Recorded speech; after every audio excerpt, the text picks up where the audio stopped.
Assalamualaikum warahmatullahi wabarakatuh. Perkenalkan, nama saya Siva Anissa dengan nomor induk mahasiswa 230603990 dari kelas B1 PGSD 2023 IKIP Siliwangi. Izinkan saya untuk memaparkan ujian akhir semester ini dengan mata kuliah Budaya Sunda yang temanya makanan tradisional dan filosofi. Selamat menyaksikan.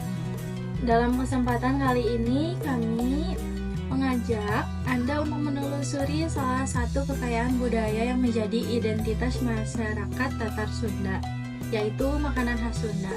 Tak hanya soal rasa dan resep, makanan tradisional Sunda juga menyimpan filosofi, nilai kehidupan, serta identitas budaya yang diwariskan turun-temurun. Melalui wawancara ini, kami ingin mengangkat pertanyaan, masihkah masyarakat terutama generasi muda mengenal melestarikan makanan khas Sunda beserta nilai-nilai di baliknya.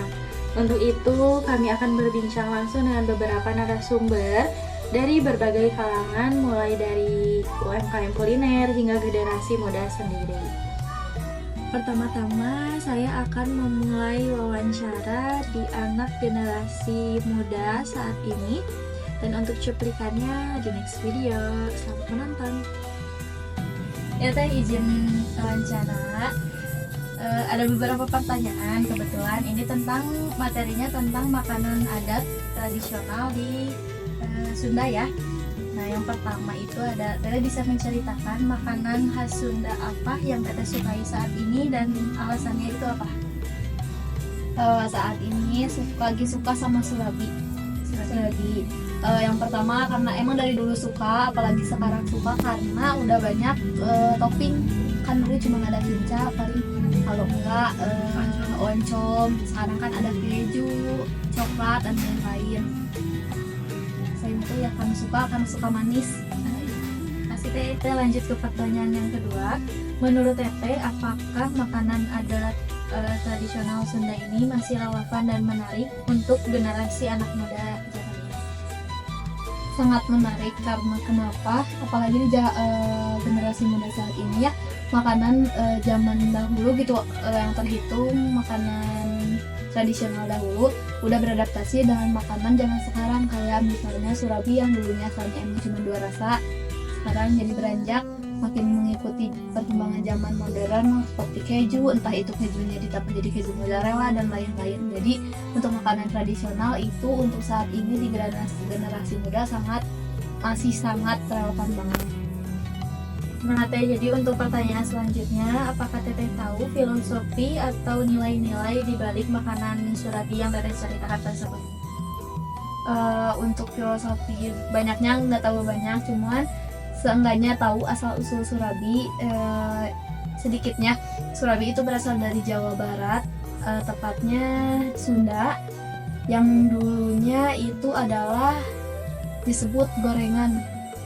Beranjaknya Mulanya ya menuju beranjaknya ke perkembangan modern, gorengan jadi beralih menjadi surabi itu. Ya Teh, untuk pertanyaan yang terakhir ya, mengenai makanan adat Sunda, apakah Teteh tertarik melestarikan atau mengembangkan makanan surabi tersebut? Teteh ceritakan. Sangat tertarik karena apa? Di zaman sekarang itu nyari yang jualan surabi cukup sulit. Jadi sebagai generasi muda ingin mengembangkan makanan tradisional dengan cara disambungkan ke zaman modern sekarang gitu. Seperti ya kayak yang tadi disebutin, untuk rasa-rasanya mungkin diperbanyak lagi rasanya, nggak monoton kayak di zaman dahulu gitu. Ya, terima kasih Teh untuk jawabannya, sangat-sangat memuaskan juga. Untuk generasi muda untuk saat ini berarti emang harus juga dikembangkan makanan-makanan tradisional agar tidak padam ya. Jadi terima kasih Teh untuk jawabannya. Mohon maaf juga udah ganggu waktunya. Terima kasih. Ya, jadi untuk kesimpulan di wawancara sebelumnya itu, untuk di makanan khas Sunda, adat Sunda di generasi muda saat ini ternyata emang masih terkenal juga.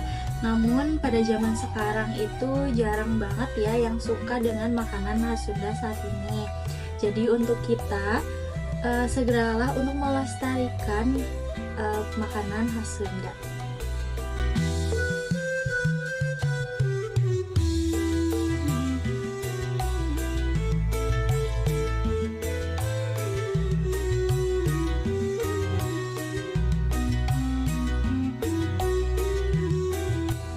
Untuk selanjutnya saya akan mewawancarai pedagang UMKM di Cimahi, yaitu Ibu Iro, pedagang lotek. Nah, jadi untuk menyimak videonya di next video ya. Ibu jualan lotek sejak kapan? Tahun 2010. Dimulai tahun 2010 sampai sekarang tahun 2025. Terus bahan-bahan biasanya dibuat lotek itu apa aja? Kangkung, Campur, kacang panjang, palu, toge, terus direbus, yang matang. terus pakai kalau bumbu kacangnya Bumbunya, bumbu loteknya Bumbu terus garam, terasi, gula, kacang, kencur, bawang putih. nah, jadi Hmm. lebih banyak kacang dari yang kalau untuk generasi anak muda kayak kan ini dekat kampus ya, lebih banyak minati untuk makan lotek, Lebih banyak lebih kan lotek, gorengan. jadi sama berarti ya kalau untuk di orang tua sama di anak muda Sama ya, pasti kebanyakan kayak anak itu ya orang tua yang kebanyakan lebih banyak orang tua dan orang. sama untuk kedepannya harapan ibu di jualan lotek ini kapan Angin lebih maju lagi, lebih maju, lebih banyak pengunjung ya Bu, ya? banyak pengunjung. Banyak yang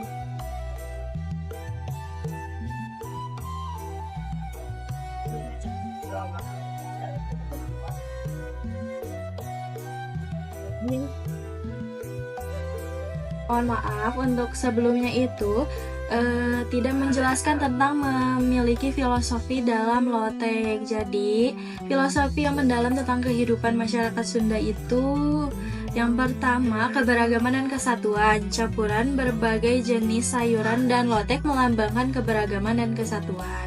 Yang kedua itu ada gotong royong, bumbu kacang yang meresap ke seluruh hidangan mencerminkan pentingnya gotong royong dalam budaya masyarakat Sunda. Yang ketiga tentunya ada kesederhanaan dan kearifan lokal. Lotek dibuat dari bahan-bahan alami dan kesederhanaan, menunjukkan bahwa kebahagiaan dan kepuasan tidak selalu memerlukan hal-hal yang mewah dan rumit. Jadi untuk sekian untuk filosofi lotek makanan khas Sunda. Kesimpulan dari pedagang lotek UMKM sebelumnya yaitu peminat lotek ternyata tidak di kalangan orang tua saja, tetapi untuk di mahasiswi terutamanya di STKIP Cimahi ternyata itu banyak banget peminat pemakan lotek ya. Jadi untuk kesimpulannya itu makanan khas tradisional Sunda ini untuknya lotek itu masih banyak diminati.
Dari pembincangan yang telah kita dengar bersama, terlihat bahwa makanan khas Sunda tidak hanya menyajikan cita rasa yang khas dan lezat, tetapi juga mengandung nilai-nilai budaya seperti kesederhanaan, gotong royong, dan penghargaan terhadap alam.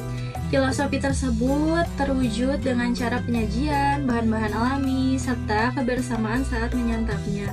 Namun demikian, tantangan untuk menjaga dan melestarikan warisan kuliner ini masih ada, terutama di tengah arus modernisasi ini dan globalisasi.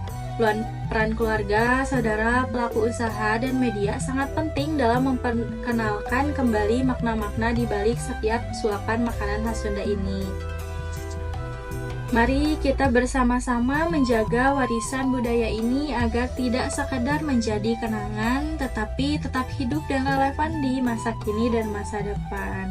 Untuk sekian tugas ujian akhir semester saya. Wassalamualaikum warahmatullahi wabarakatuh. Terima kasih.